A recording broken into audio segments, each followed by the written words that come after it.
Bismillahirrahmanirrahim. Assalamualaikum warahmatullahi wabarakatuh. Waalaikumsalam warahmatullahi wabarakatuh. Alhamdulillahilladzi 'allamal Qur'an, khalaqal insana 'allamahul bayan. Asyhadu an la ilaha illallah wa asyhadu anna Muhammadan abduhu wa rasuluh. Allahumma shalli wa sallim wa barik ala nabiyyina wa syafi'ina wa maulana Muhammad wa ala alihi wa sahbihi wa man ittaba'ahum bi ihsanin ila yaumil amma ba'd. Sahabatku Majelis Keluarga Indonesia yang dirahmati Allah, alhamdulillah wa syukurillah di pagi ini kita masih diberi kenikmatan oleh Allah Subhanahu wa taala, kenikmatan untuk bisa bangun pagi, alhamdulillah wa syukurillah, kenikmatan masih diberi kesehatan oleh Allah Subhanahu wa taala, dan kenikmatan yang utama dan paling utama tentu adalah kenikmatan iman dan Islam, sehingga kita masih bisa di pagi ini untuk ngaji bersama guru-guru kita. Dan di pagi ini insya Allah kita akan kembali mengulas tentang tema Asmaul Husna yang rutin di tiap hari Rabu bersama guru kita Ustaz Dudi Al-Jambari. Dan kita doakan guru-guru kita mudah-mudahan Allah berkahi, Allah rahmati, Allah jaga dalam kegiatan dakwahnya. Dan tentu doa ini untuk kita semua, kita selalu mendoakan mudah-mudahan Allah Subhanahu wa taala senantiasa memberi kita semua kesehatan, sehat walafiat, dan tidak hanya sehat jasmani tentu, sehat juga rohani. Sahabatku yang dimuliakan Allah, salawat dan salam tentu senantiasa kita curahkan kepada baginda Nabi kita, alaihi salatu wassalam, Nabi yang paling uh, agung, Nabi Khatamul Anbiya'i wal Mursalin, Nabi Muhammad beserta keluarganya dan juga para sahabatnya. Dan mudah-mudahan kita umat di akhir zaman ini, umat Nabi yang senantiasa dirindukannya dan kelak akan berjumpa dengan beliau dan mendapatkan syafaat ultima dari beliau. Amin Allahumma amin. Sahabatku, Majelis Keluarga Indonesia yang dirahmati Allah, masih dalam suasana di awal tahun 2024 ya. Sebagai sebuah momentum, tentu boleh-boleh saja kita menjadikan awal tahun ini untuk menjadi lebih baik ya. Awal tahun untuk menjadikan momentum kita berintrospeksi diri, momentum untuk menjadikan kita makin menguatkan tekad untuk menjadi orang-orang yang lebih bertakwa lagi, memperbaiki semua amal kita, dan tentu amal-amal yang rutin yang kita lakukan menjadi suatu amalan yang mudah-mudahan Allah ridho dengan amal kita. Salah satunya amal eh, ngaji tiap pagi gitu ya bersama guru-guru kita, itu menjadi amal rutin yang alhamdulillah Allah mudahkan kita, Allah istiqomahkan kita. Amal rutin yang setiap pagi kita insya Allah masih diberi keinginan kuat untuk selalu berinfak fisabilillah, dan insya Allah di infak di bulan-bulan ini kita akan coba alokasikan untuk saudara-saudara kita kaum muslimin di Gaza ya, yang saat ini masih dalam penderitaan karena menjadi korban agresi, korban kekejaman dari zona Israel laknatullah alaihim. Dan alhamdulillah wa syukurillah, salah satu tema di pagi ini yang sangat penting harus kita pahami, salah satu Asmaul Husna, nama-nama Allah yang paling agung ada Al-Hafidh ya. dan dan rupanya pembahasan Al-Hafidh itu insya Allah akan lumayan panjang ya. Allah adalah Maha yang Al-Hafidh, merendahkan. Dan kemudian juga nanti insya Allah juga akan ada pembahasan mungkin tidak di pagi ini ya tentang Al-Rafi ya. Bahwa Allah pun adalah yang maha mengangkat derajat hamba-hambanya. Dan siapakah orang-orang yang Al-Hafidh yang direndahkan oleh Allah? Tentu itu menjadi eh, perhatian kita ya. Karena kita khawatir bahwa ketika Allah merendahkan kita, karena Allah tidak ridho dengan kita. Baik, alhamdulillah guru kita sudah hadir. Assalamualaikum Ustaz Dodi. عليكم Kaifalakum? السلام ورحمة الله وبركاته. كيف حالك حبيبي؟ إن Alhamdulillah bikhair, alhamdulillah. شاء الله إن شاء Insya Allah. الله. Dan di pagi ini insya Allah kita akan kembali ya mendalami satu Asmaul Husna ya. Seperti yang sudah di-share di grup tentang Al-Hafidh gitu ya.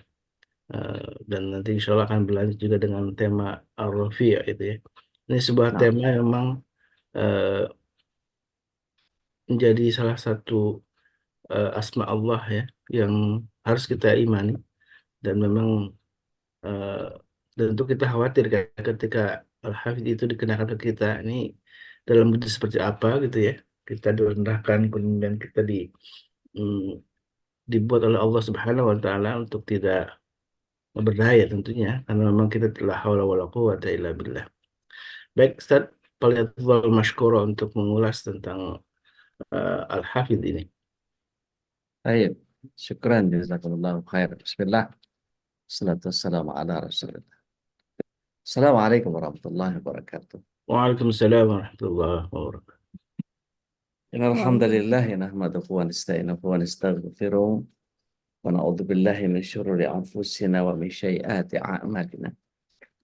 May yahdihillahu fala mudilla lahu wa may yudlil falan tajida lahu waliyyan mursyida. Asyhadu an la ilaha illallah wahdahu la syarika lah wa asyhadu anna Muhammadan abduhu wa rasuluh la nabi wa rasul ba'dah. Allahumma salli wa sallim wa barik ala nabiyyina Muhammadin wa ala alihi wa sahbihi wa mawala wa la hawla wa la quwata illa billah. Amma ba'd.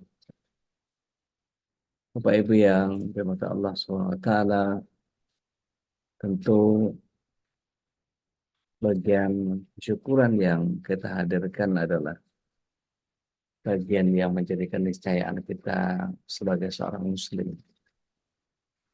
Rasulullah SAW Alaihi Wasallam adalah satu-satunya sosok yang senantiasa kita terus hadirkan salawat serta salam kepadanya, sehingga kita menjadi bagian dari golongan orang-orang yang mendapatkan syafaat beliau kelak di akhir. Amin. Allahumma. Pagi hari ini Allah SWT Al-Hafiz akan kita bahas, yakni Allah itu maha menjaga. Allah Al-Hafiz ini dalam pengertian ketika Allah itu menjaga apa saja yang dijaga, sebagaimana Allah SWT menjaga apa, dan seterusnya. Sehingga ketika kita mempelajarinya dengan benar, maka sebagai bagian dari tujuan kita di dalam mempelajari Al-Hafiz atau seluruh Asmaul Husna adalah bagian kita mampu menghadirkan akhlak yang terbaik. Ketika Allah Al-Hafiz, apa yang kita bisa jalankan dalam kehidupan keseharian kita. Baik, bismillah.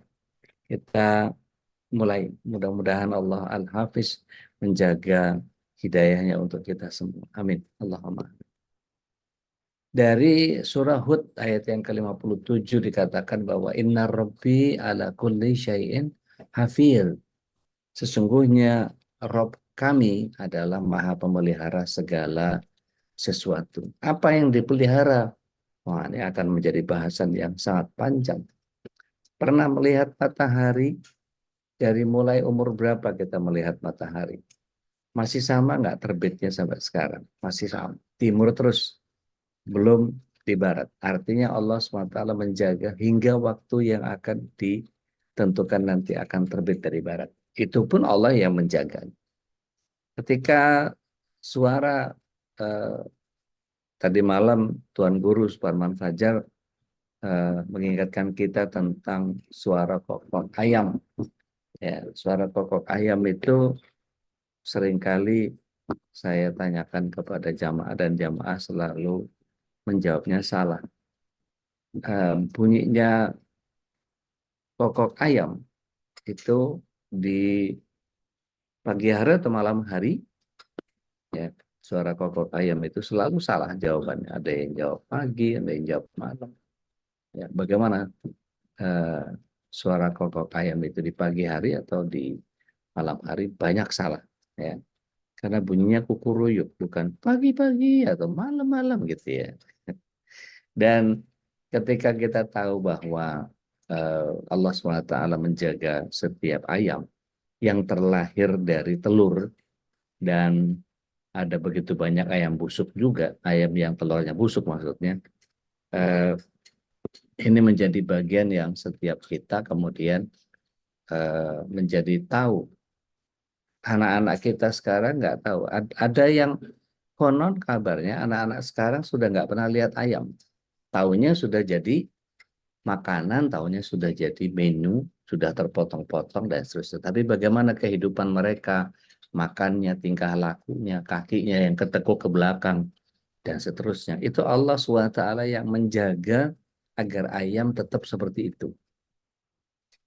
Begitu pula burung pagi yang kemudian tidak seperti yang Yosua sampaikan ya. Cik, cik, cik, cik, cuit, cik, cik, cik, cuit. Burung bernyanyi ya. Nggak ada burung cik, cik, cuit. Eh, Begitu juga dengan eh, kebohongan lagu burung kutilang ya.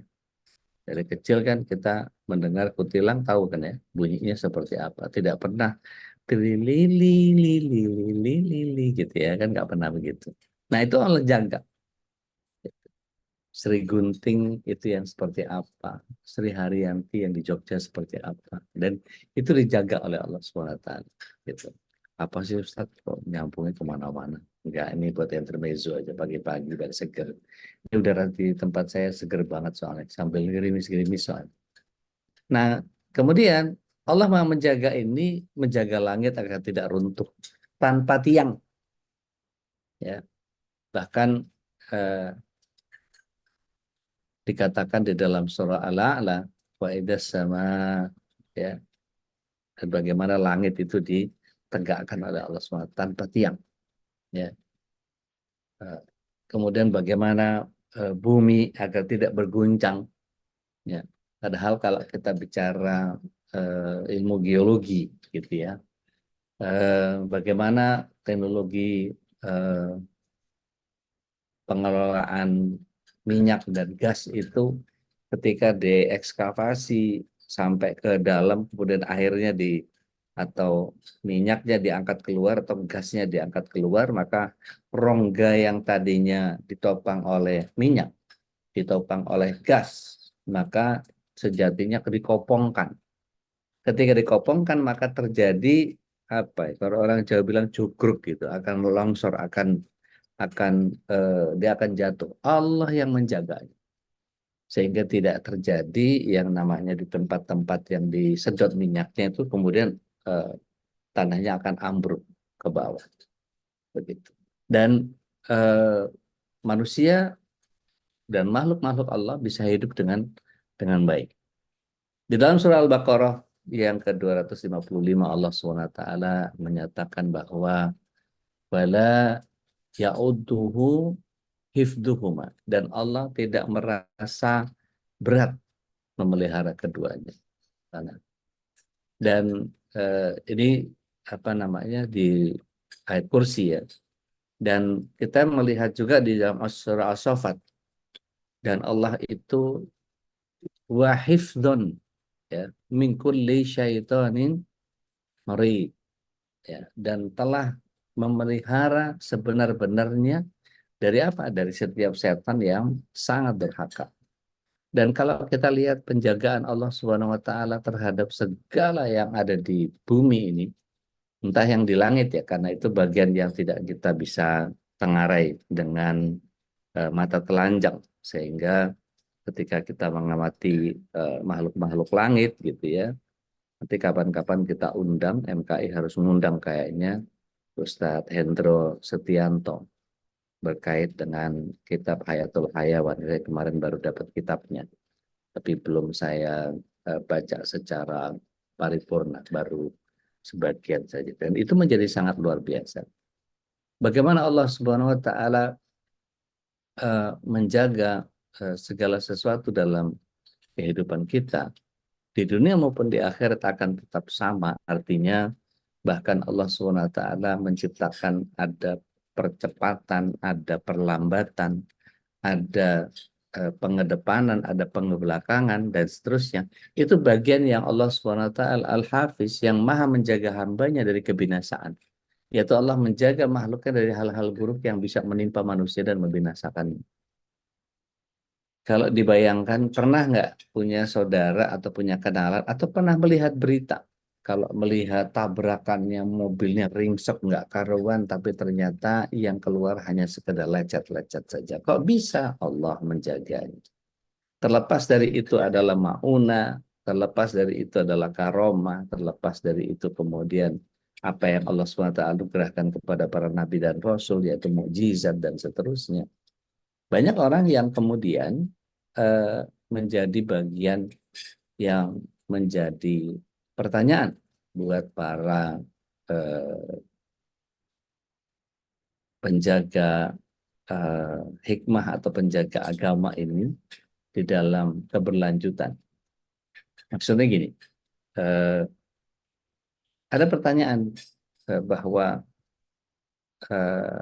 Ustaz, kok Nabi kita nggak keren, apa namanya, mukjizatnya nggak kayak Nabi Ibrahim tahan dimakan api, nggak kayak Nabi Musa bisa belah laut, nggak kayak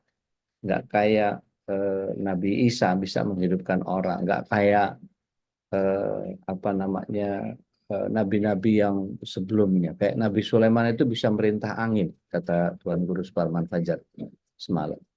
Tuan Guru Suparman Fajar semalam membahas tentang begitu banyak Allah SWT berikan kepada kita uh, kemampuan untuk mengulas bahwa Allah SWT hadirkan ayat itu untuk dan minta kita menjaga iman kita.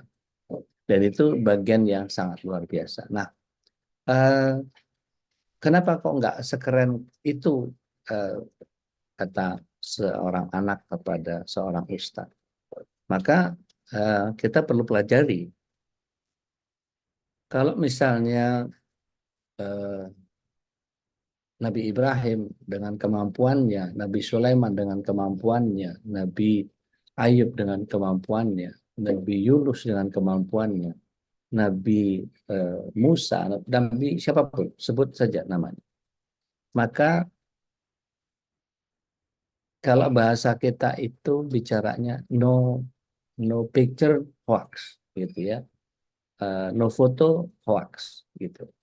Maka sulit buat para nabi yang lain untuk membuktikan itu.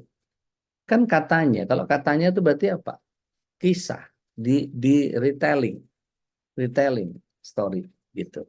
Diulang lagi still. Retelling story-nya itu lewat apa? Lewat cerita orang. Cerita orang diapakan? Didengar. Al-Quran itu juga didengar. Maka mukjizat yang paling keren itu Al-Quran. Karena apa? Karena hanya lewat auditori. Nabi Muhammad SAW ketika menerima Al-Quran itu semuanya sifatnya auditori. Sifatnya semua diperdengarkan. Sama seperti sekarang. Ya, saya ngoceh gini aja gitu ya. Ada dulu tuh ada Mbak Diah Rini atau siapa gitu yang beliau rajin juga menyimak kita. Tapi sifatnya, misalnya saya ceramah di depan orang-orang yang uh, tunanetra gitu. Itu sound system mesti bagus supaya kemudian penyampaian auditorinya menjadi sampai dengan paripurna. Itu menjadi bagian yang sangat luar biasa. Allah SWT menjaga seluruh kisah-kisah para nabi itu dengan cara mengumpulkannya data di dalam Al-Quran. Dan itu sifatnya, Al-Quran itu sifatnya auditori. Gitu. Itu menjadi bagian yang sangat luar biasa. Dan Allah SWT bahkan eh, punya kemampuan untuk menciptakan malaikat-malaikat yang kemudian memberikan kepada kita penjagaan-penjagaan yang Allah SWT hadirkan. Kemarin ada yang tanya sama saya, Ustaz, apa bedanya Allah SWT menyatakan sebagai kami dan Allah SWT menyatakan sebagai aku? Maka saya sampaikan bahwa kalau Allah SWT bertindak sebagai aku, biasanya Allah SWT bertindak sendiri. Nah, kalau kami itu kadang-kadang dijadikan bahan ledekan sama kawan-kawan kita di umat yang lain atau di orientalis gitu. Kenapa Allah SWT menggunakan kata kami, sedangkan Allah sendiri? Kami itu kan kata ganti atau domir jamak. Itu berarti Allah SWT tidak sendiri dong. Katanya Trinitas nggak ada dalam Islam. Tapi kenapa Allah SWT menyebutnya kami? Maka para ulama, saya dapat ini dari Habib Rizik ketika saya memoderatori apa namanya bahasan tentang ketuhanan Yesus, gitu ya. Itu disampaikan oleh Habib Rizik dengan sangat lugas bahwa kata Allah itu adalah bagian yang Allah SWT sendiri ingin menunjukkan bahwa dia adalah Allah. Kalau kita lihat surat 20 ayat 14 misalnya gitu ya. Allah SWT menyatakan bahwa innani anallah. Sesungguhnya aku adalah Allah. Dan itu aku. Gitu. Disebutnya aku. Ya, innani anallah. Sesungguhnya aku ini adalah Allah. La ilaha illa ana kata Allah. Dan tidak ada ilah yang pantas disembah kecuali aku.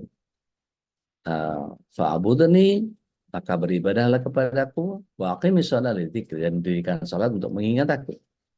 Artinya Allah SWT di situ bertindak sebagai pribadi, sebagai zat yang kemudian secara individu Allah Subhanahu wa taala sendiri tanpa bantuan siapapun mengerjakannya. Tapi tatkala Allah Subhanahu wa taala menggunakan kata kami, contoh gitu ya. Surat Al-Baqarah misalnya 155 sampai 157. Itu Allah SWT menyatakan bahwa dirinya dengan kami. Kenapa kami? Kami itu biasanya ada dua. Yang pertama Allah Subhanahu wa taala li ta'zim, gitu ya, mengajarkan penghormatan kepada kita.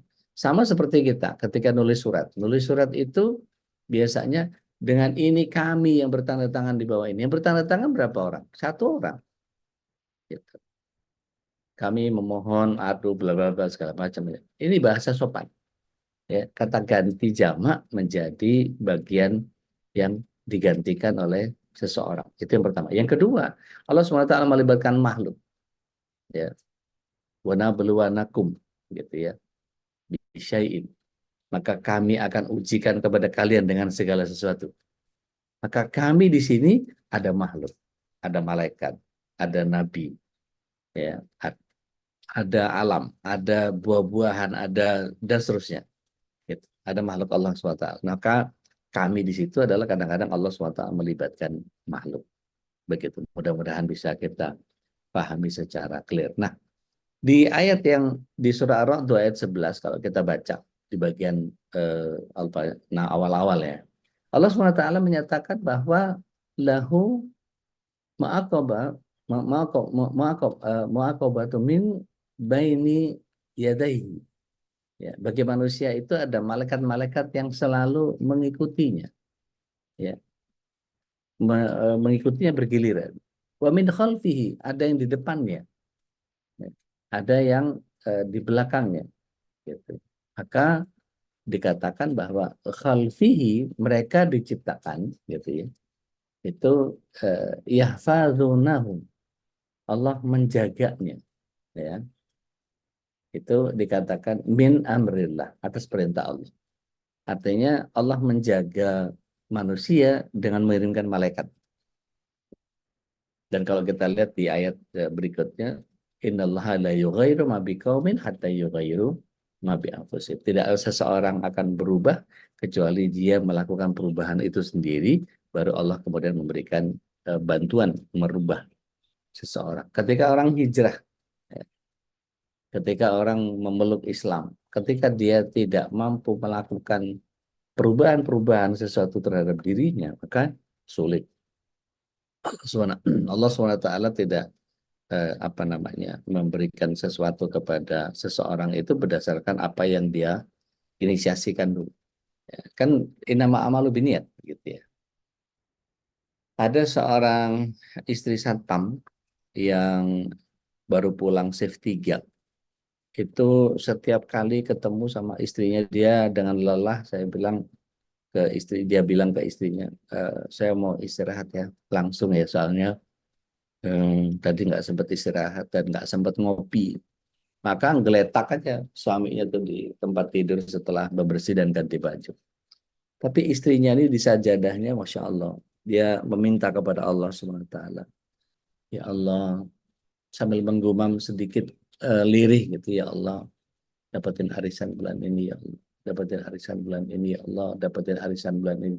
Maka rintihan dapetin arisan bulan ini itu didengar oleh suaminya. Langsung melek kemudian bertanya, ikut arisan di mana deh? Nggak ada, Mas. Lah, langsung duduk suaminya. Bagaimana caranya? Minta arisan tapi nggak ikut arisan. Itu moral of the story is, bagaimana mungkin kita meminta kepada Allah sesuatu yang kita tidak memiliki sesuatu yang sifatnya minimum requirement. Gitu.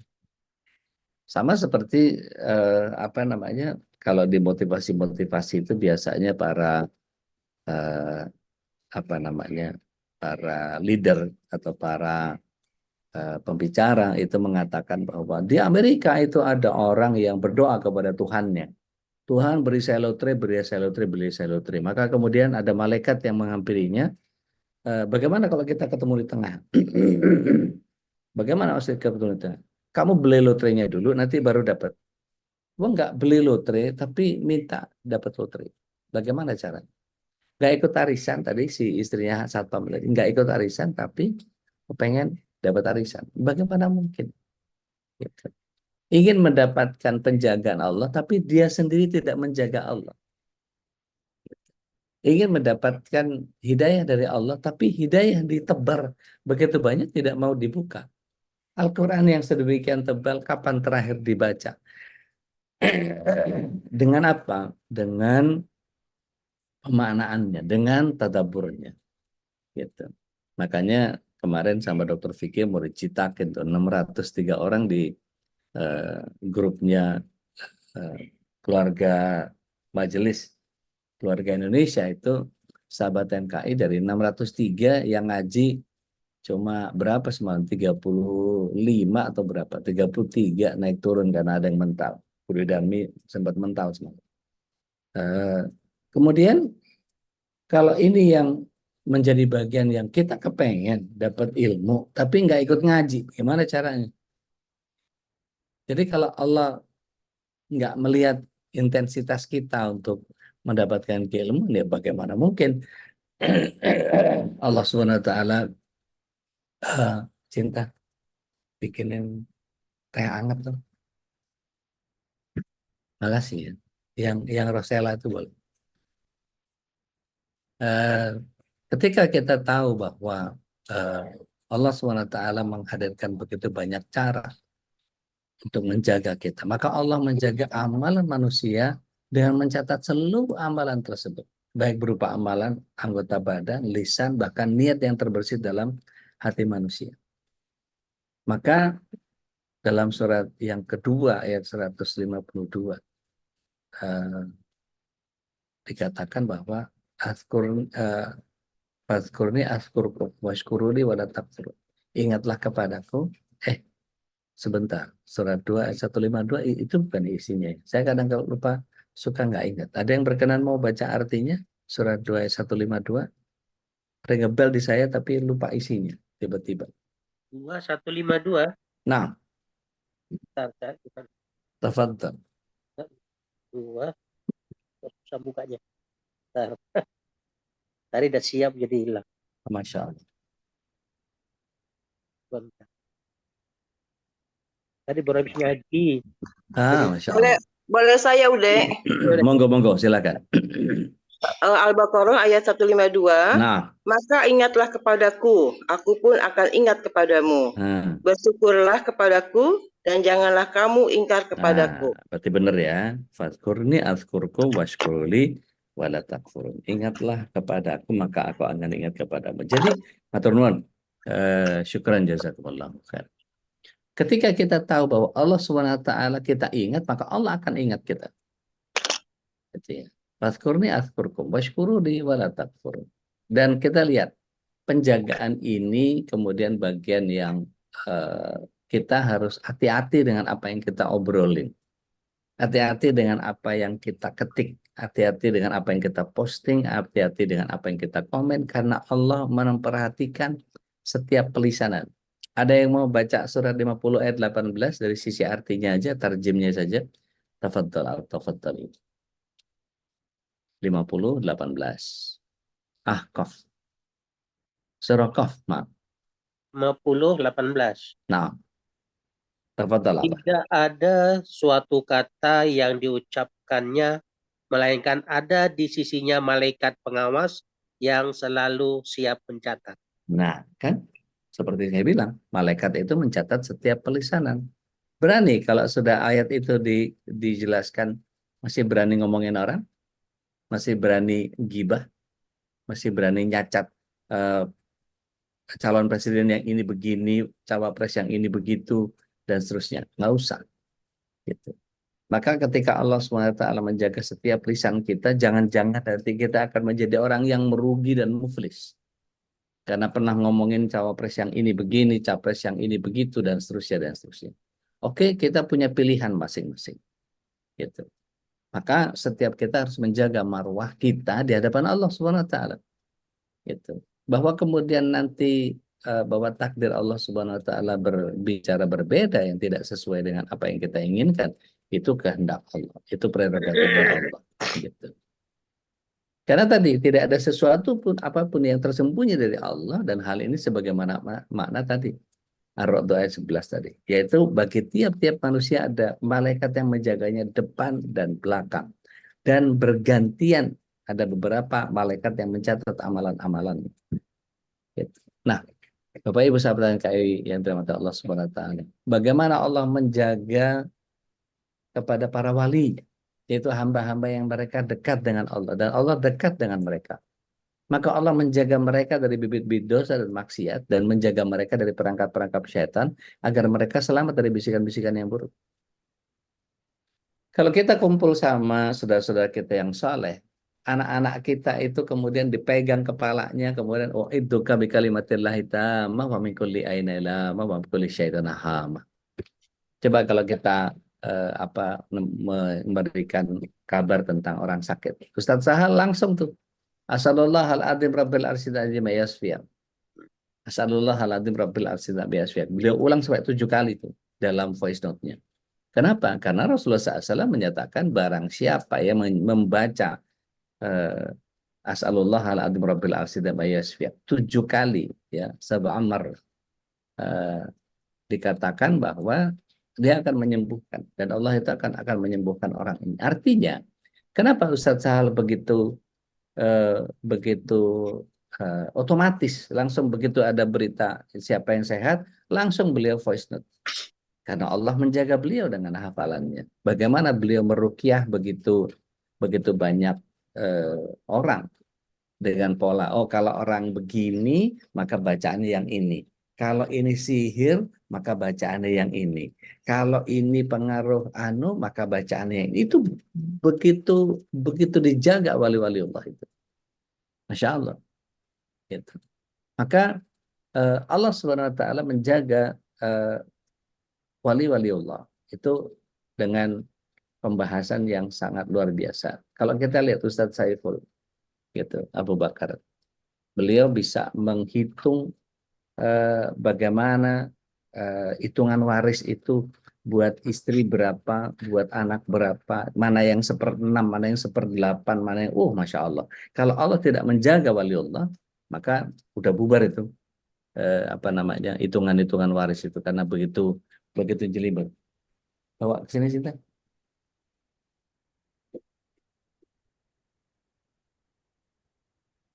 Makasih.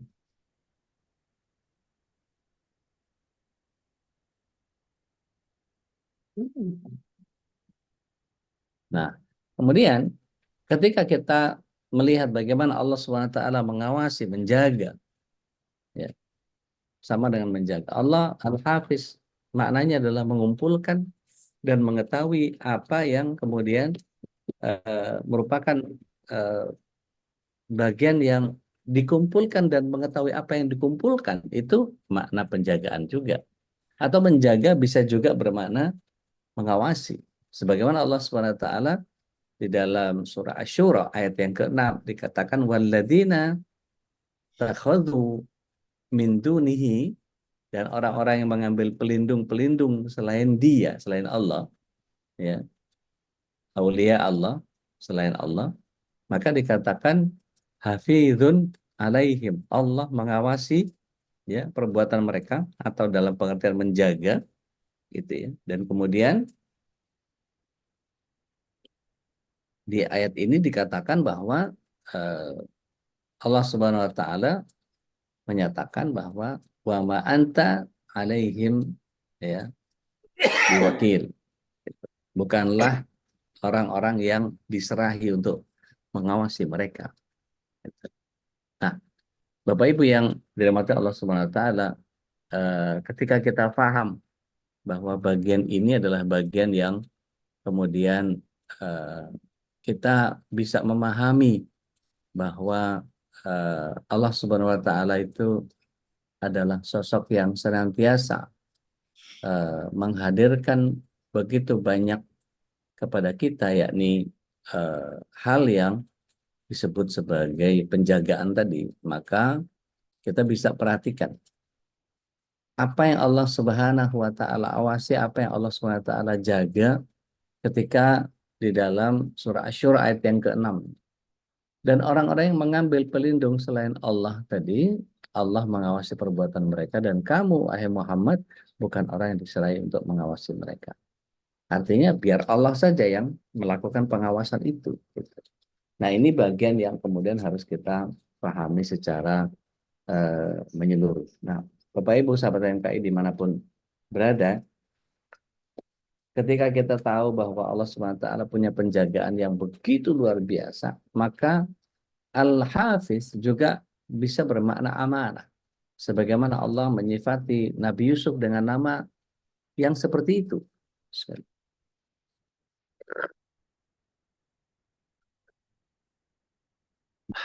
Allah karim.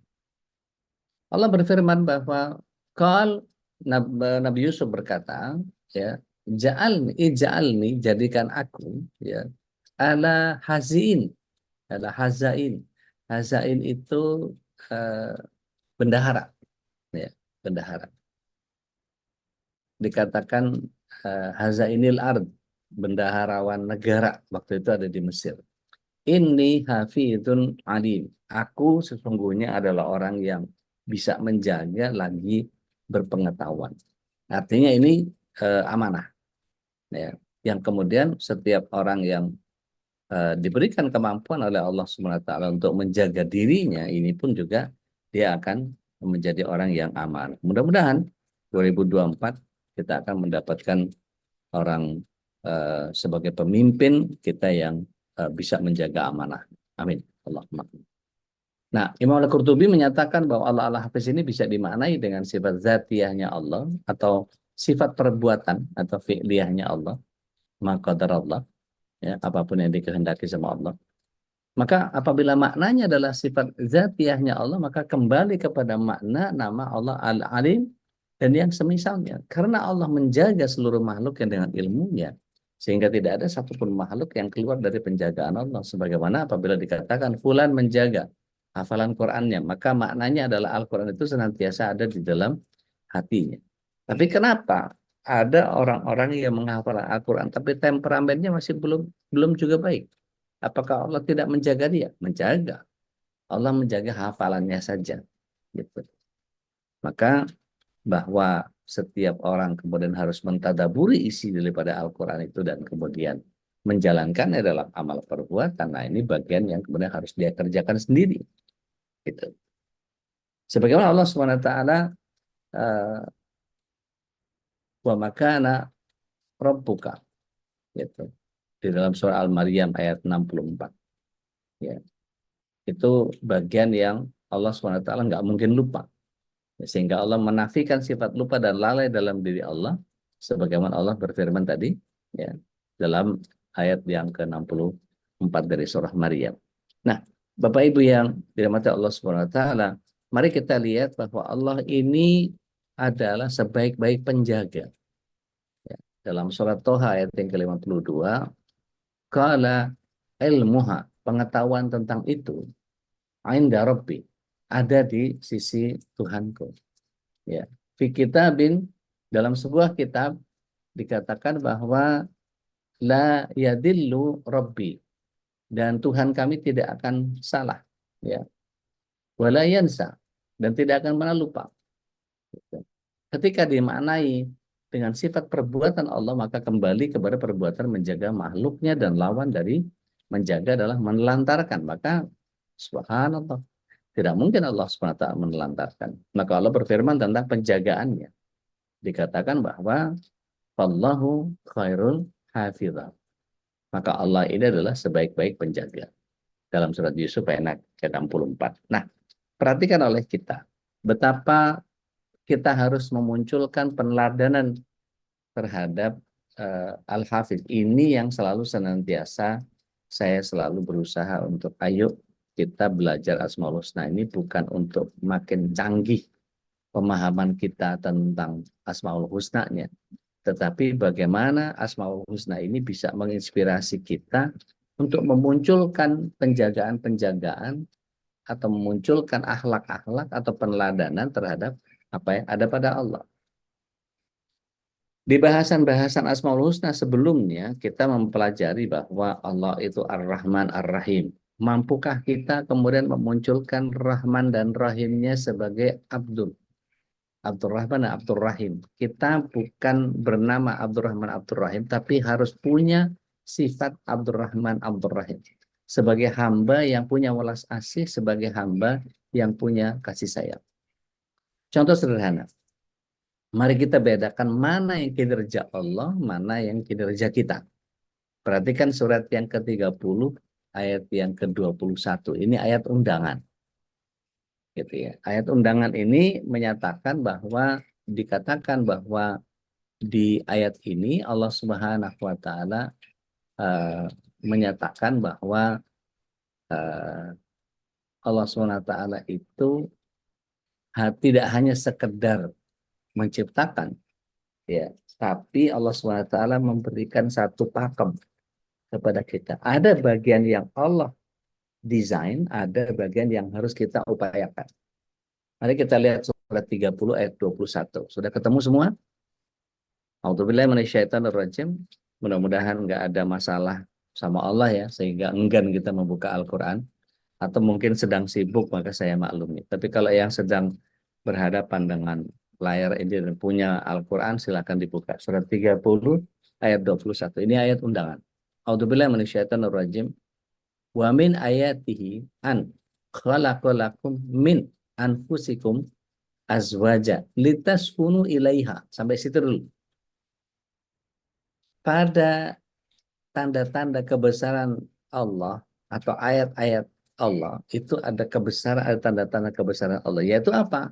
Allah menciptakan, ya. Jadi kalau urusan penciptaan ini bicara tentang khalaq, ya. Maka Allah SWT menjadikan, ya, an khalaqalakum, menjadikan untuk kalian, lakum itu untuk kalian, azwaja, pasangan-pasangan, ya, min anfusikum, dari golongan kalian sendiri, bukan dari kalangan malaikat, bukan dari kalangan jin, bukan dari kalangan binatang. Min anfusikum azwaja, dari kalangan kalian itu azwaja. Ya. Litaskunu ilaiha wa ja'ala bainakum mawaddah wa rahmah. Ya. Maka Allah menjadikan, kalau tadi menciptakan, sekarang menjadikan. Antara khalaqa dengan ja'ala, ini dua kata yang berbeda.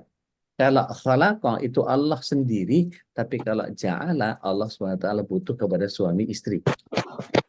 Yang kemudian dia harus menjaga, menjaga kasih sayang itu. Harus muncul mawaddah, sehingga akan muncul warahmah. Maka di sini Allah menciptakan, yang pertama adalah, litaskunu ilaiha itu Allah SWT justru memerintahkan kepada para wanita, ya, para wanita untuk kemudian menjadi penenang. Maka ibu-ibu mohon izin, jangan gampang ngomel, jangan gampang marah.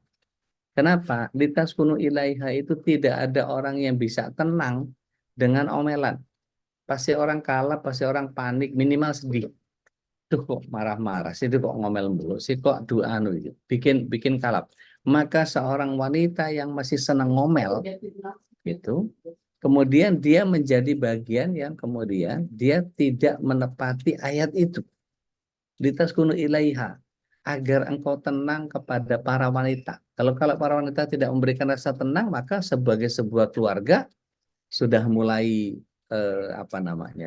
gonjang-ganjing biasanya. Artinya apa? Kalau nggak apa-apa, suami saya memang udah tahan kok, udah tahu saya kok, meskipun saya cerewet, meskipun saya bawel, kalau nggak dibawelin suami saya bisa nggak karuan.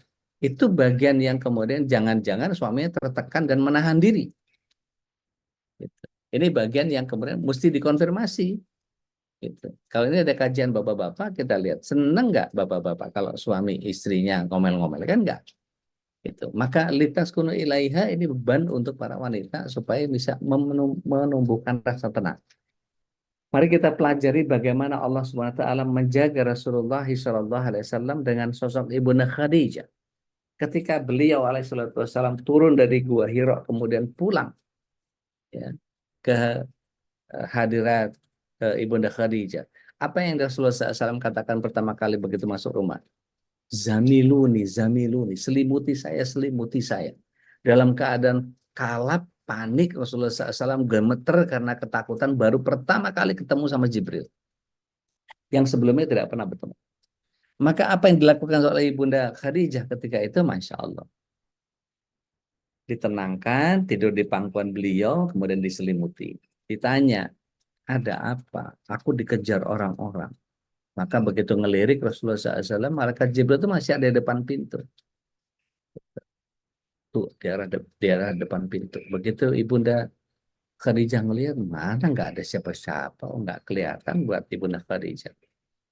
Maka ingat bagaimana pendeta Buhairah, pamannya, itu menyampaikan kepada Ibunda Khadijah bahwa satu saat suamimu akan jadi nabi. Maka kemudian beliau ingat bahwa para malaikat itu akan pergi ketika ada orang perempuan yang kemudian dia membuka hijabnya. Maka dibuka hijabnya sama Ibunda Khadijah. Gitu. Maka kemudian ditanya lagi, masih ada nggak orangnya di depan pintu, di arah pintu? Dilihat, udah nggak ada. Kamu sekarang jadi nabi. Sambil dilus-lus Rasulullah SAW. Engkau sekarang jadi nabi. Itu tadi malaikat. Ditenangkan. Jadi menjadi sakinah itu datang dari perempuan. Di ayat itu loh ya. Mari kita lihat ayat itu seterusnya. Wa ja'ala bainakum, ya, dan dijadikan antara kalian. Ya, antara kalian. Artinya apa? Wa ja'ala bainakum. Maka Allah jadikan di antara kalian. Maka di antara kalian harus muncul apa? Harus muncul penjagaan yang sifatnya datang dari manusia. Maka suami harus sayang sehingga istrinya penuh kasih. Ya. Atau suaminya harus sering ngasih supaya suaminya sayang, supaya istrinya sayang. Ya. Ada pepatah, ada uang abang sayang, nggak ada uang abang ditendang. Gitu. Nah, kalau kita kemudian melihat ini, maka diterusnya ayat itu, inna fi dzalika la ayatil liqaumi yatafakkarun. Ini adalah tanda-tanda bagi orang yang mau menggunakan pemikirannya. Gitu. Inna fi dzalika, sesungguhnya pada yang demikian itu, la ayatil liqaumi yatafakkarun. Ini adalah tanda-tanda bagi orang yang mau memikirkan. Artinya apa? Dalam keluarga pun Allah SWT memberikan penjagaan-penjagaan yang kemudian harus kita pahami bahwa kenapa sih kok dikasih suami yang kayak begitu? Supaya menjaga kita tetap tabah. Kenapa sih dikasih istri yang kayak begitu? Karena Allah ingin menjaga kita tetap sabar. Kenapa sih? Dan seterusnya, dan seterusnya. Itu yang kemudian kita harus munculkan pengendalian diri di dalam meneladani Allah sebagai Al-Hafiz dalam hal ini. Mari kita lihat. Yang pertama, hindari perasaan negatif. Karena itu bagian yang kemudian kita suuzon kepada Allah SWT. Seolah-olah Allah tidak menjaga kita. Kalau toh kemudian kita kecelakaan, tuh Allah nggak jaga Ustaz. Justru Allah SWT menjaga rizkinya orang lain. Kalau suster berdoa, dokter berdoa, bunyinya hampir sama. Allahumma Rizqna. Allahumma rizqna halalan thayyiban wal mubarakan fih. Ya Allah, berikan rezeki kepada kami yang halal, yang baik dan berkah. Gitu. Kadang-kadang ada yang agak apa namanya, kepengen banyak, wa wasi', gitu, dan juga luas gitu. Maka rezeki tidak hanya bicara tentang, nanti pada Ar-Razzaq kita akan bicara tentang rezeki yang model apa gitu ya. Tapi sebagai bocoran, Ar-Razzaq di situ Allah SWT tidak hanya memberikan sekedar materi gitu. Tapi Allah SWT pada pagi hari ini melimpahkan rezeki yang banyak. Apakah di tempat antum hujan? Nah, kalau hujan itu artinya malaikat Malik sedang menjaga bumi ini dari kekeringan. Gitu. Ada mungkin begitu banyak orang istighfar sehingga turun hujan. Gitu. Kemudian melindungi diri dari berbagai perilaku yang buruk. Memelihara amanah dan selalu jujur, senantiasa mengingat Allah dengan berzikir tadi di surat 2 ayat 152 tadi. Fazkurni azkurkum washkuru li wala takfurun. Membantu orang lain yang kesulitan. Semampu kita tentunya ya. Gitu. Ini menjadi bagian yang kemudian ada film-film yang motivatif gitu ya.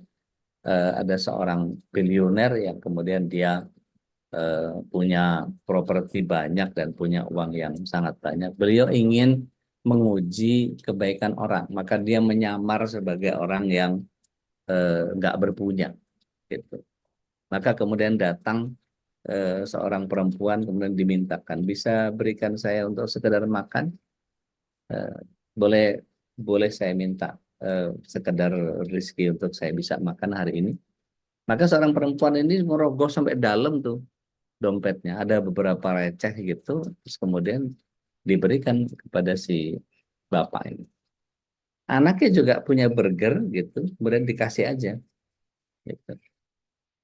Terus disampaikan bahwa ya udah silahkan aja Anda yang makan, saya gampang nanti. Tiba-tiba teleponnya bunyi. Teleponnya bunyi, diangkat teleponnya, kemudian dikatakan bahwa, aduh, iya iya, saya masih usaha ini, iya, saya belum bisa bayarnya sekarang. Loh, kalau saya disuruh keluar sekarang, terus mau kemana saya? Saya kan mesti cari uang dulu untuk bisa bayar itu sekarang. Iya, tunggulah barang 1-2 hari. Saya sedang usahakan. Loh kok gitu? Terus saya tinggal di mana? Ya, gimana sih gitu. Akhirnya didengar sama si bapak itu. Kenapa? Ada apa? Enggak apa-apa.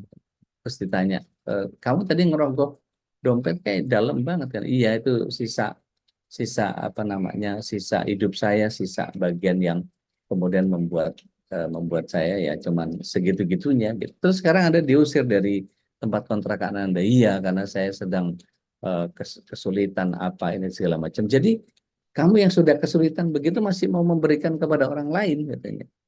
Iya katanya. Saya lagi ngelamar pekerjaan katanya. Di mana? Di perusahaan mana? Oh, di perusahaan anu. Maka kemudian eh, padahal itu qadar Allah ya, memang settingan filmnya begitu ya, film motivasinya. Maka yang punya adalah dia. Maka interviewnya langsung diambil alih sama dia. HRD-nya dibilang, ini yang ini khusus biar saya yang ngerjain. Terus kemudian eh, begitu dia masuk kaget, loh ternyata Anda, iya, saya ini jutawan. Saya cuma ngecek orang buat kebaikan orang aja. Nah, orang seperti kamu ini mestinya mendapatkan kebaikan. Gitu. Oh, kaget, nangis. Akhirnya eh, dipeluk. Kemudian saya pengen tunjukin sesuatu buat kamu. Apa itu? Ya udah, ayo naik aja ke mobil. Begitu naik mobil, dianterin ke satu rumah. Terus kemudian dikatakan bahwa eh, rumah ini punyamu, enggak punya punya bukan punya saya tapi punyamu. Hah, maksudnya gimana? Iya, ini punya kamu. Ini ya buat kamu aja. Saya punya perusahaan yang membangun rumah ini dan lingkungan ini udah jadi, dan ini rumah memang belum ditempati, memang saya khusus mau berikan buat kamu. Nggak bisa ngomong dia, speechless. Sampai akhirnya datang supirnya. Tunggu sebentar, saya selesaiin beberapa. Loh, kamu bawa mobil tapi sekarang manggil supir. Iya, soalnya mobil ini punya kamu. Diserahin kuncinya, diserahin surat-suratnya segala macam. Terus kemudian dia, oh iya saya lupa satu lagi, dia berikan cek. gitu. Yang jumlahnya saya nggak begitu perhatiin, tapi pasti gede banget karena ini untuk kebutuhan si ibu itu setidaknya beberapa lama bisa bertahan sama anaknya. Gitu. Dan nggak punya suami, dibantu, wah masya Allah. Gitu. Kalau di Indonesia udah macam-macam, giliran janda jadi bantuin gitu ya. Udah julid aja gitu. Tapi enggak, ini benar-benar dia bantu. Dan itu menjadi sangat sangat luar biasa ketika dihadirkan seperti itu. Apa yang digambarkan dalam film itu menjadi bagian yang kalau kita lihat saudara-saudara kita di Depok itu ada eh, rumah makan gratis. Cuman Depoknya mana saya kurang kurang tahu. Nanti saya coba cek cari cari cari info yang detail. Itu saya dapat dari Tepopi di Bandung. Ternyata ada rumah makan gratis yang areanya mau dipakai buat buat apa gitu. Memang tanah pemerintah, tapi eh, beliau memanfaatkan dan itu banyak ojol-ojol yang atau orang-orang kecil yang sengaja makan gratis ke sana kan. Nah, itu perlu diteruskan. Nah, nanti kita bisa bergabung di MKI untuk bisa memberikan bantuan mungkin yang para penguasa Depok, Sultan-Sultan Depok mungkin bisa bantu gitu ya. Ada Kak Tuan Suparman Fajar gitu, ada beberapa, ini Abah juga di Depok kalau nggak salah, di Bogor ya, Depok. Bu Yanti, ya ada yang banyak Kalau di nanti. Ude, kalau nggak salah itu di daerah Jalan Juanda deh. Ya nanti saya coba share Islam di internasional. ya, insya Allah.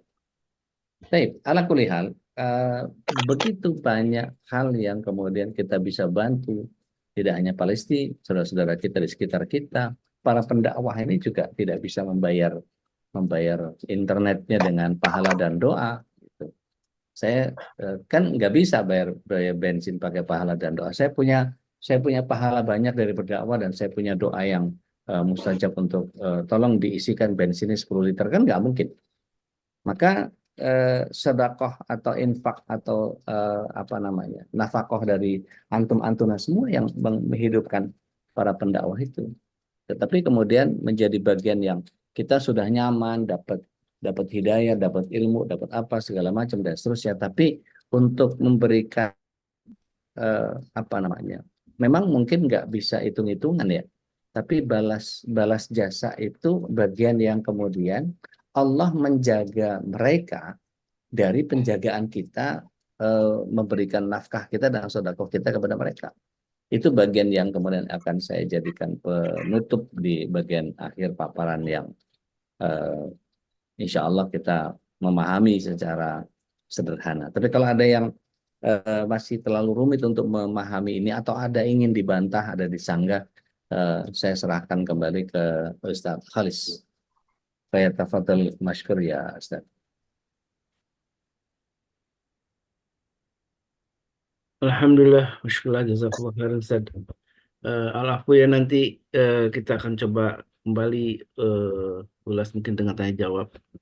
Dan mohon maaf Ustaz, mungkin tadi saya pengantar memang tema tentang Al-Khafidh itu memang urutan yang kedua-dua ya dari apa Asmaul Husna. Rupanya Ustaz mengambil sebuah tema lain tentang Al-Hafidh gitu ya, yang tentu beda maknanya, yaitu Allah Maha Memelihara. Sebagaimana yang juga saya share di grup juga itu memang urutan yang kedua-dua beda dengan Al-Hafidh yang memang urutan kedua. Males. Baik, Alhamdulillah, memang urutan ini Ustaz ya, sebenarnya urutan itu adalah para ulama Ustaz ya, yang membuat dan bukan tauqif yang dari Rasulullah, tapi para ulama kemudian merumuskan mungkin, dan para ulama yang merumuskan kemudian juga sesungguhnya nama-nama Allah itu walaupun disebut dengan dalam hadis Nabi 99 nama, sesungguhnya lebih dari itu ya. Lebih dari itu yang sudah disampaikan juga oleh Ustaz. Bahkan Syekh As-Sulaim Al-Ashqari itu mengatakan ada 200 nama Allah gitu ya. Dan mungkin malah lebih ya. Allahu a'lam. Baik, jamaah yang dimuliakan Allah, silakan masih ada waktu untuk kita berdiskusi ya, ngobrol dengan Ustaz Dodi, sharing, dan juga bertanya tentang tema Al-Hafidh ini, Allah Maha Pemelihara. Dan Allah yang memelihara Al-Quran ini sehingga sampai terjaga sampai saat ini ya. Silakan.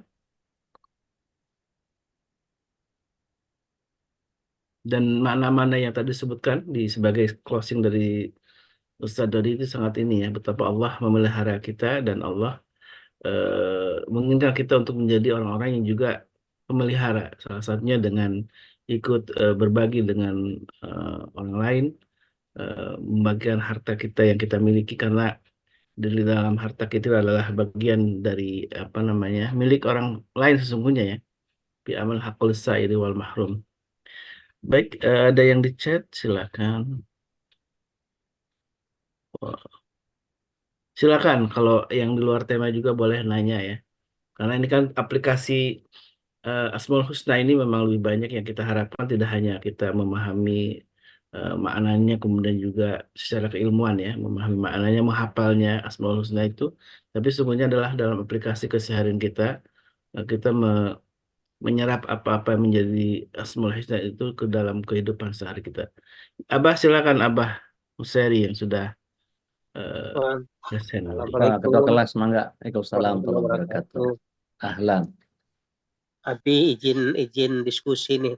mangga. Di grup baru pagi-pagi ini ada yang share terkait dengan apakah kita harus hadir ketika diundang dalam acara tahlilan atau yasinan kematian orang.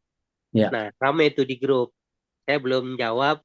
Ya, saya mau minta saran pendapat Abi. Ya, itu memang betul-betul masuk kategori bid'ah atau dibolehkan kita hadir. Syukron. Baik. Bismillah, wassalatu wassalamu ala rasulillah. Ketika secara urfiah, tahlilan itu adalah sifatnya urfiah, tidak ada unsur ibadah. Kalau ibadah kan pasti ada dari Al-Quran atau dari hadisnya gitu. Jadi itu sebuah urfiah. Dan Ustadz Idrus Romli juga sudah pernah menyampaikan bahwa itu hanya sifatnya urfiah saja. Maka sifatnya urfiah ya, ini kan urusannya menjaga bagaimana keharmonisan bertetangga itu menjadi penting. Kalau kita tidak pernah datang ke acara yang mereka buat, mungkin nggak kita bisa ngajak mereka ke pengajian kita.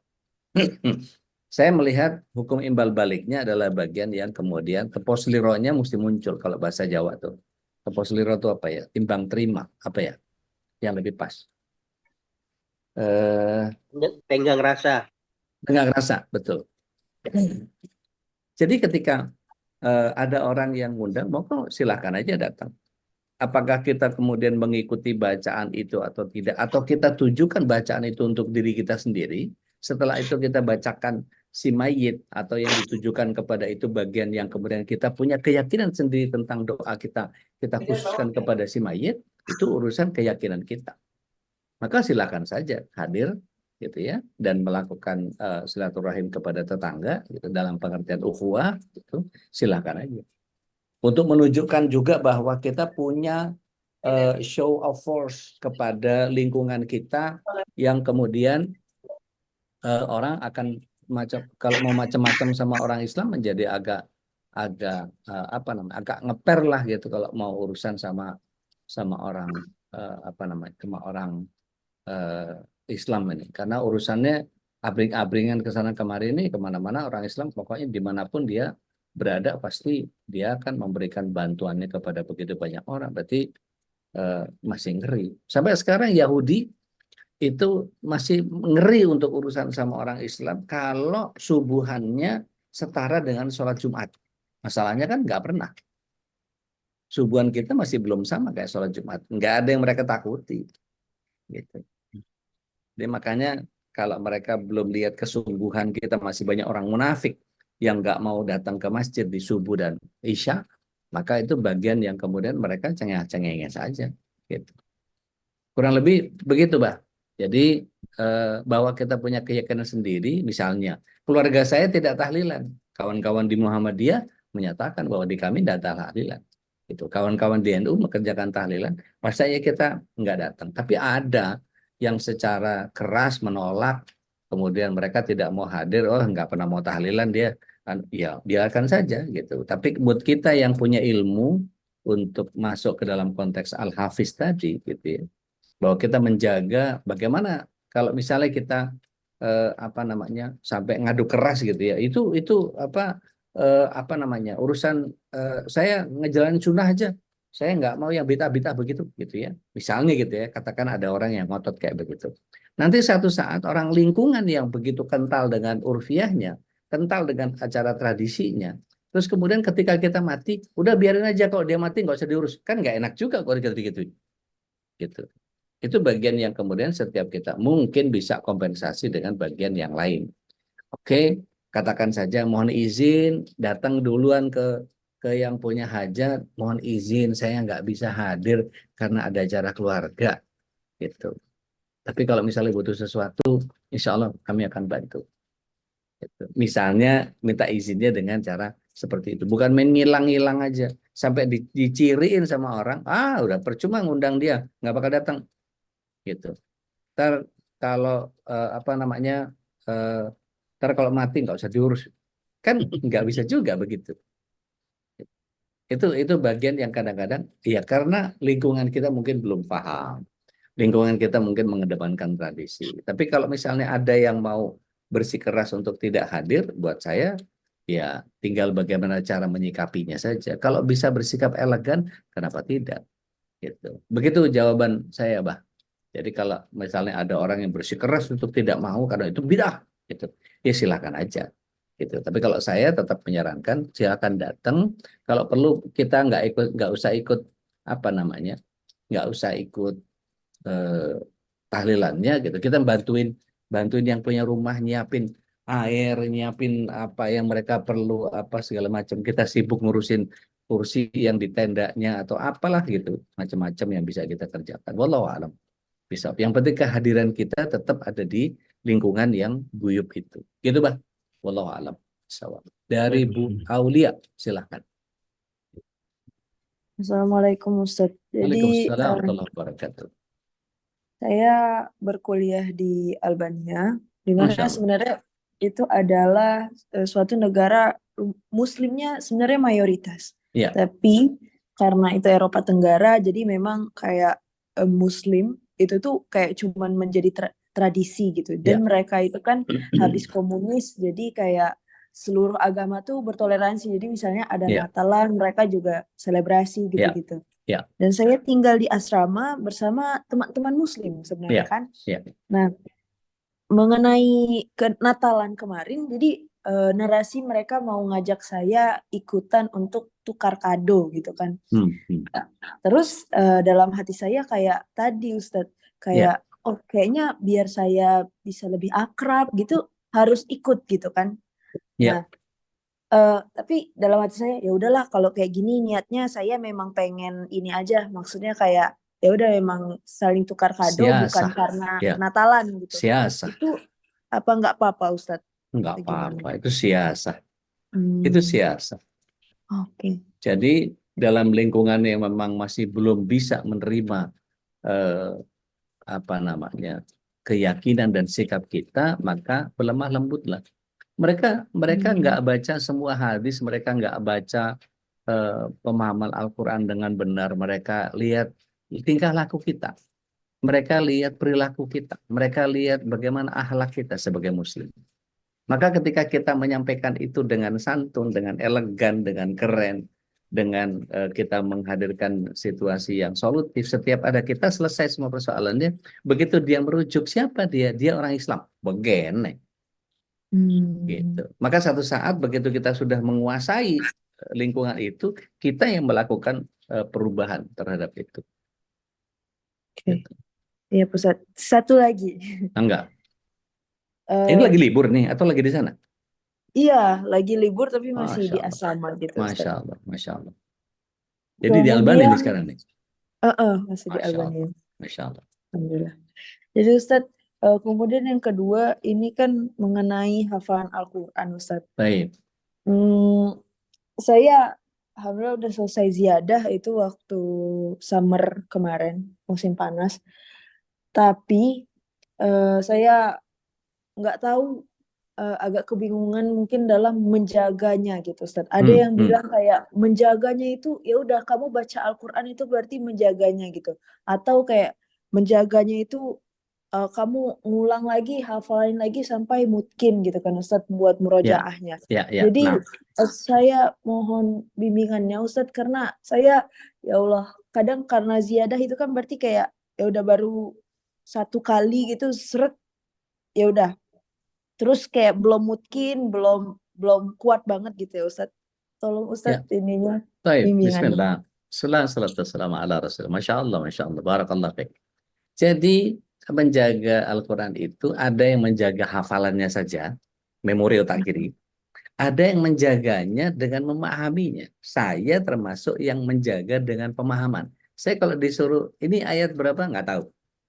Ini ayat berapa? Nggak tahu. Tapi begitu ada persoalan anu, saya tahu. Itu ayatnya ada di surat anu. Karena paham. Gitu. Dan ini jauh lebih kuat karena kita tahu isinya apa dan bagaimana menerapkannya. Karena setiap kali saya menemukan ayat, saya langsung buka tafsirnya, saya langsung bedah para ulama ngomong apa soal itu dan seterusnya. Memang waktunya agak lebih lama, tapi justru menjaganya seperti itu. Tapi kalau cuma sekedar menjaga murojaahnya saja, memperkuat memori, kata beberapa ulama, ulang sampai 70 kali, maka dia akan mungkin dengan sendirinya. Kalau cuma sekedar menjaga ya, gitu. Kurang 70 kali. Jadi belum ada ziyadah nggak apa-apa. Ulangnya 70 kali. Terus saya ulang lagi, terus ulang. Lama-lama jadi mielin. Jadi apa namanya? Otot memori. Gitu. Udah tahu. Gitu. Pasti bunyinya kalau a'udzubillah nggak mungkin a'udzubillah itu pasti berlindung kan kepada Allah. Nggak mungkin a'udzubillahi minasyaitonirrahmanirrahim. Nggak mungkin. Gitu. Itu pasti nirrajim. Nggak mungkin ar-rahmanirrahim. Salah. Gitu. Makanya penjagaan Al-Quran itu setiap 100 tahun diperbarui lagi. Ada penghafal-penghafal yang begitu luar biasa. Nah, saya saran kalau bisa kurangin interaksi sama orang-orang di luar yang para penghafal gitu.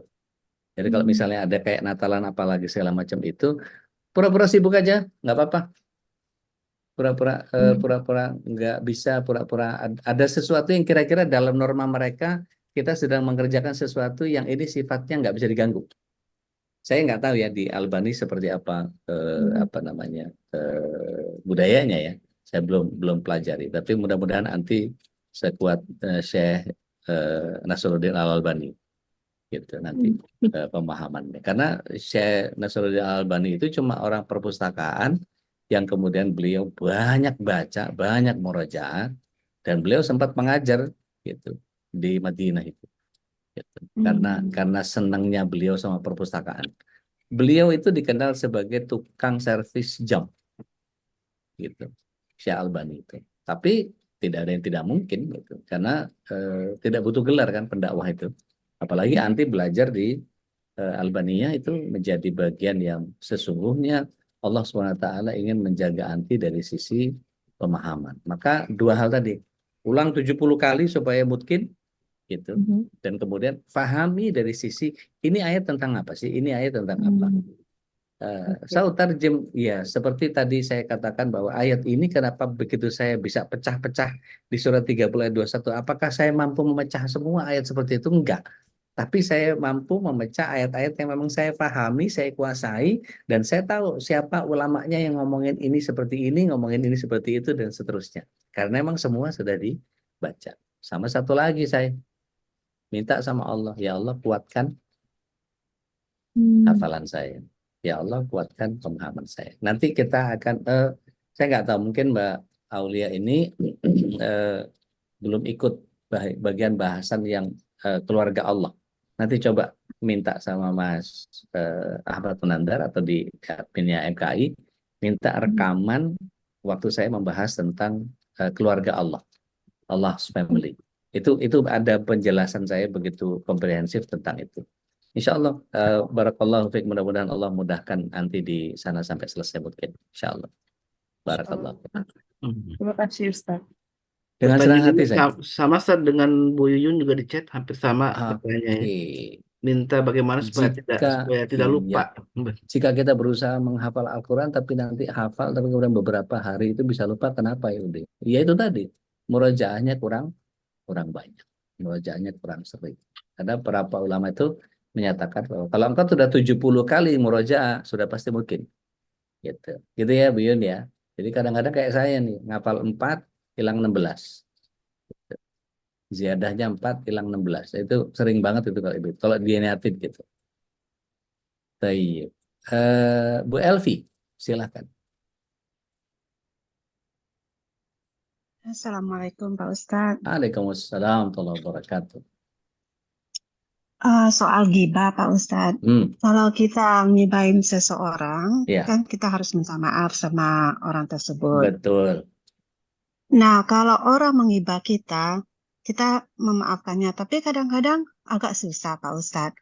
Cuma saya mohon tipnya aja, caranya gimana menjadi seorang yang ikhlas, memaafkan seseorang, ikhlas dengan apapun Pak Ustadz. Cuma mohon minta tipnya Pak Ustadz. Baik, baik. Kalau minta tip, Assalamualaikum warahmatullahi Waalaikumsalam. Kalau minta tip jangan ke saya, ke Bu Yanti. Bu Yanti sering transfer soalnya.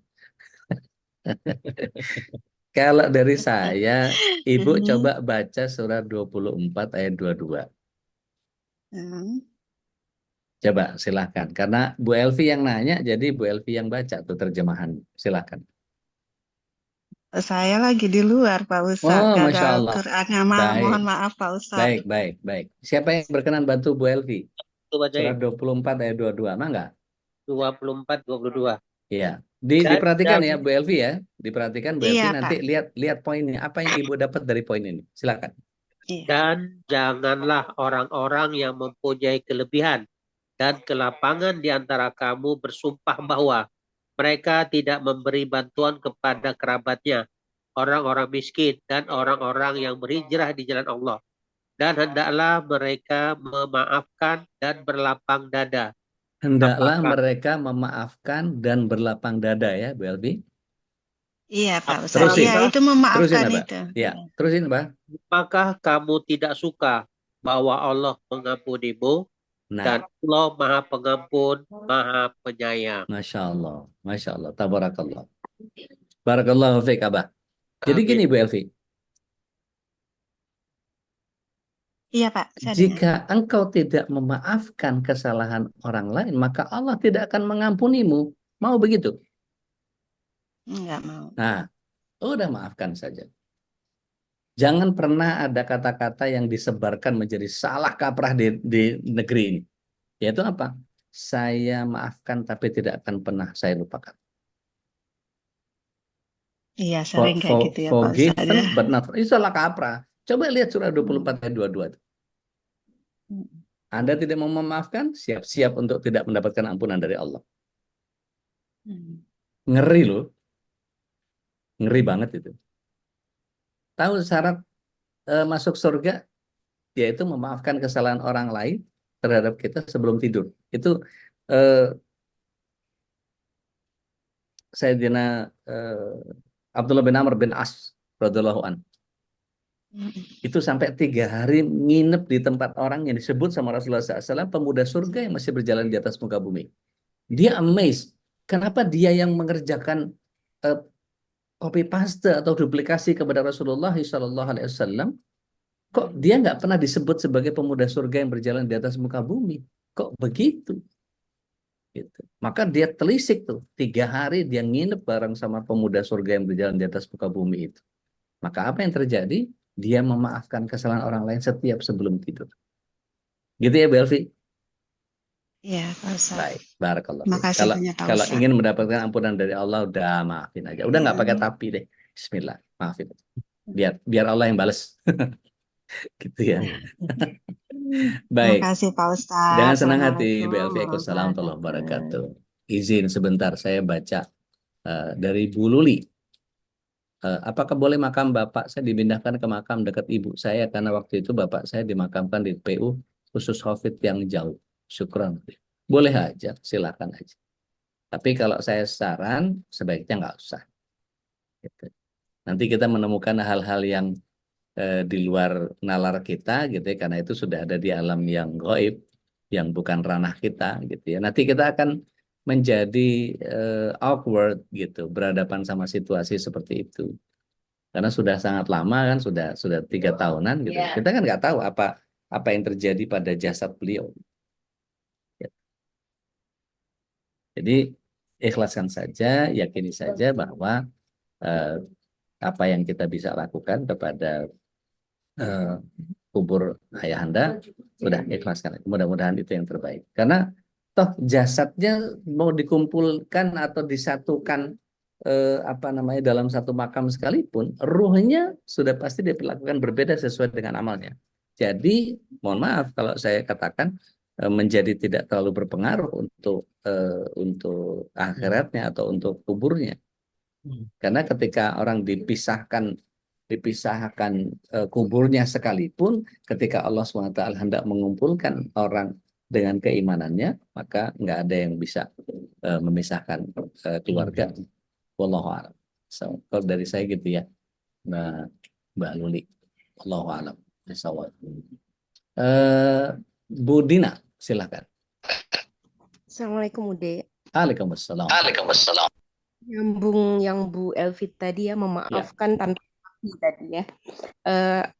Kalau misalkan memaafkan, insya Allah udah memaafkan, ikhlas ridho gitu ya. Tapi somehow kalau kita ada mungkin terkait kepekerjaan, terkait mungkin bisnis atau sejenisnya gitu, kadang kita ada mungkin rasa yang kayak udah nggak trust tanda kutip gitu loh. Jadi kayak gimana ya?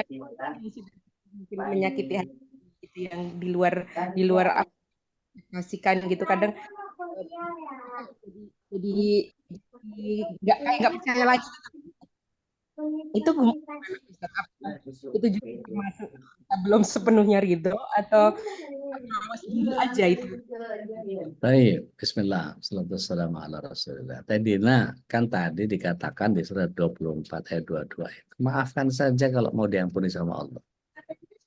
Maafkan saja kalau mau diampuni sama Allah. Jadi ketika kita tidak mau memaafkan kesalahan orang, mau nggak dimaafin juga sama Allah, itu kan urusannya lebih gede ya. Ketika kita punya keyakinan sama Allah SWT, bagian yang kemudian kita harus memahami bahwa apa yang Allah SWT berikan kepada kita itu kan sebuah hikmah. Mampukah kita menghadirkan bagian itu atau tidak? Gitu. Wallahu a'lam. Ya, selegowo. Iya. Apa untungnya mendem nggak selesai itu? Menyimpan. Gimana kita itu udah bukan ranah kita lagi. Betul. Makanya saya sering kalau ada orang parkir itu saya suka bercandain gitu. Nah, kiri terus. Nggak usah dibalas, biar Allah yang balas gitu. Ya, alhamdulillah. Biar Allah yang balas gitu. Pak Ustadz, waktu tidur itu tadi Pak Ustadz bilang ada sahabat Nabi atau apa sebelum tidur itu memaafkan semua orang. Ada nggak doanya itu Pak Ustadz khusus buat bisa kita memaafkan orang itu sebelum tidur? Pakai bahasa Indonesia aja, Bu. Boleh pakai ya Pak bahasa Ustadz. Indonesia, iya boleh. Yang nggak boleh kan pakai bahasa Betawi. Berdoa tuh, songong. Ya Allah, gue minta sama lo, kasih apa sama gue, kan nggak boleh begitu tuh. Bercanda ya. Iya Pak. Oke. Baik, barakallah fiik. Mbak Aulia mau nanya lagi, tafadholi. Iya Ustadz, jadi mungkin ini agak out of context. Jadi saya dan teman-teman juga sedang belajar literatur Inggris gitu kan Ustadz. Masya Allah. Jadi kita jadi punya ketertarikan gitu dengan dunia seni gitu, mungkin juga dengan dunia film gitu. Namun seringkali kayak industri film gitu dibilang haram gitu kan, karena ada unsur-unsur misalnya musik gitu Ustaz. Betul. Sedangkan mungkin kekhawatiran dari kami itu kayak gimana kalau misalnya kita punya ini seniman-seniman muslim yang punya pesan yang bagus gitu disampaikan lewat film dan mengikuti perkembangan zaman atau menulis buku gitu. Itu kira-kira bagaimana ya Ustaz? Karena banyak dari teman-teman saya kayak dari Gontor gitu, mereka udahlah menyerah karena nanti haram, takutnya nanti jadi dosa jariah gitu. Mohon arahannya Ustaz. Bismillahirrahmanirrahim ala Rasulillah. Gini, qadar Allah, saya anggota MUI Pusat untuk divisi seni budaya di MUI. Gitu. Tapi karena nggak aktif, saya cuman dapat uang transport meeting saja, akhirnya saya nggak mau mengaktifkan diri karena buat saya kalau di Indonesia masih belum optimal lah.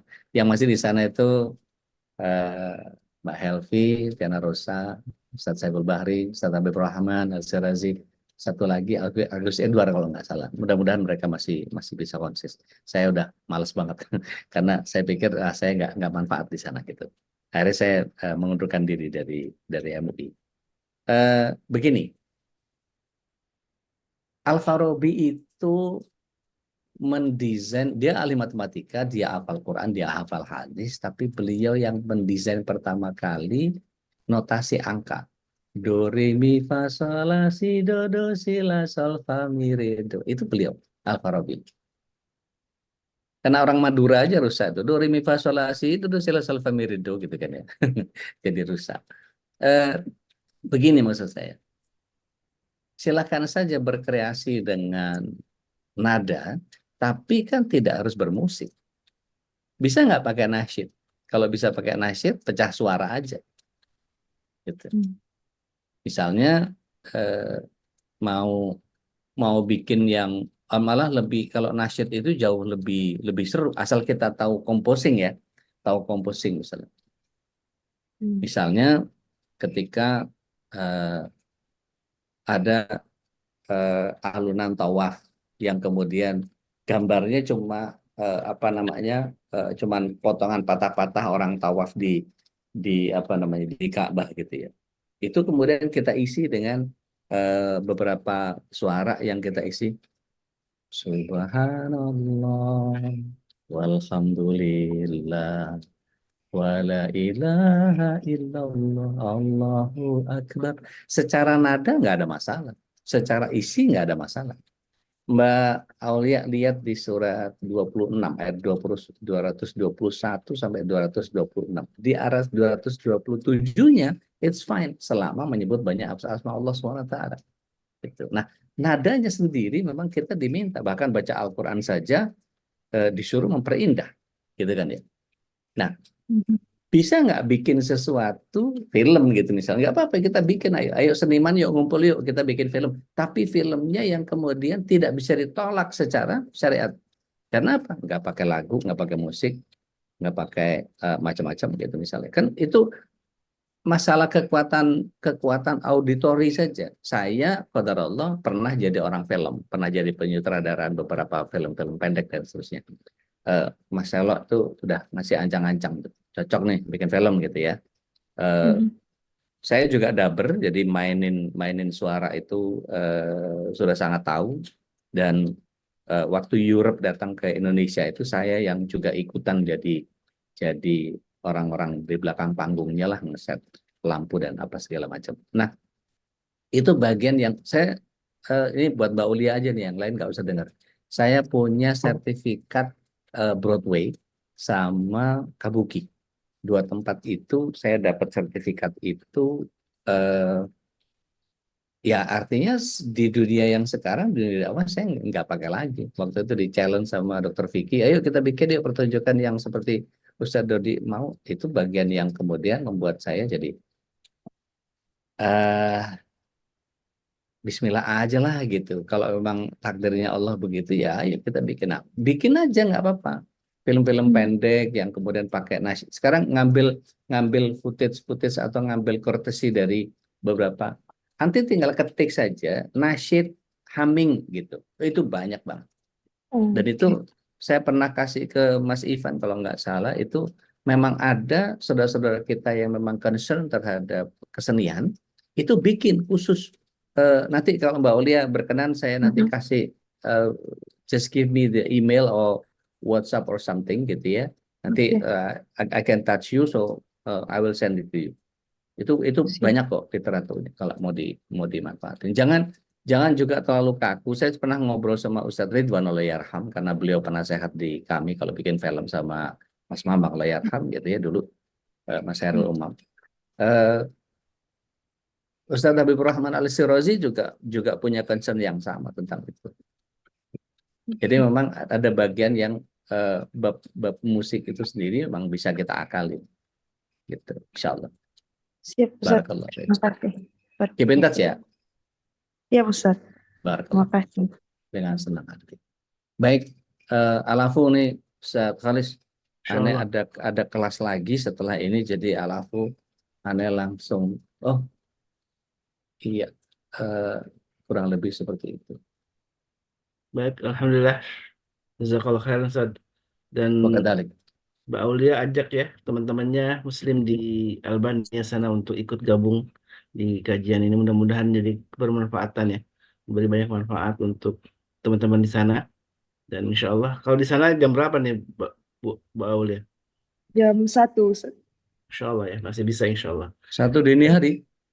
1 1 siang. malam. Masya Allah, belum tidur. Insya Allah. Allah. Baik, alhamdulillah, barakallahu fikum, dan mudah-mudahan ini menjadi sebuah pertemuan yang makin membuat kita tambah beriman kepada Allah Subhanahu wa taala. Terutama kita makin istiqomah untuk mengaplikasikan Asmaul Husna ini dalam kehidupan sehari-hari, dan Al-Hafidz, Ya. Allah Maha Pemelihara, itu menjadi titik poin bagi kita semua untuk kita juga ikut menjadi orang yang hamba Allah yang ikut memelihara alam ini, ikut memelihara saudara-saudara kita ya yang ada di sekitar kita, yang ada kesulitan. Kita ikut mengangkat kesulitan, ikut membantu kesulitan orang lain dan lain sebagainya. Dan mudah-mudahan ini bagian dari amal soleh yang Allah ridho dengan kita semua.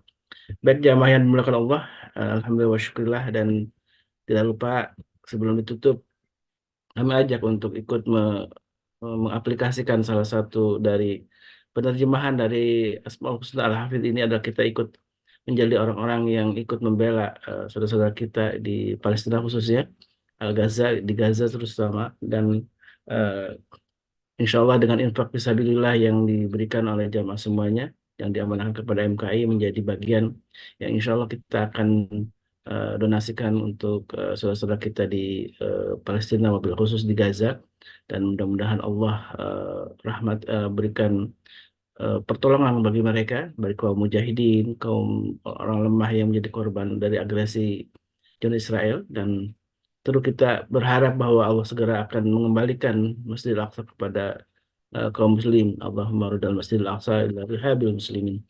Dan inilah pertemuan pentingnya kita selalu bermulazamah dengan para guru kita, bertemu dengan orang saleh di sini menjadi sebuah penguat untuk kita tetap istiqamah dalam kebaikan.